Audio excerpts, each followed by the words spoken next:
नाजरीन, अब रुख करते हैं कसूर की जानिब, जहां ABC न्यूज की डिस्ट्रिक्ट रिपोर्टर हबीबुल्लाह की रिपोर्ट के मुताबिक कसूर थाना सिटी पतोकी पुलिस ने असला की दूसरी बड़ी खेप पकड़ ली। थाना सिटी पतोकी पुलिस ने असला की दूसरी बड़ी खेप बरामद कर ली।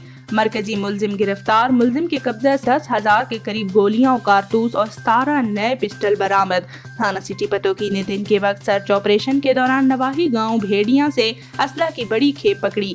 2 मुलजिम गिरफ्तार किए, जबकि मरकजी मुलजिम इरफान भट्टा फरार हो गया था। मरकजी मुलजिम इरफान अपने गोदाम से बकाया असला लेकर फरार हो रहा था कि थाना सिटी पतोकी पुलिस ने असला से भरी आल्टो कार समेत गिरफ्तार कर लिया। मुलजिम इरफान भट्टा गैर कानूनी तौर पर पेशावर से असला और एमुनेशन खरीद कर पतोकी और गिरदो नवाह में जराइम पेशा मुलजमान को फिरोख्त करता था। थाना सिटी पतोकी पुलिस ने मुलजिम के खिलाफ मुकदमा दर्ज करके मजीद तहकीकात शुरू कर दी हैं।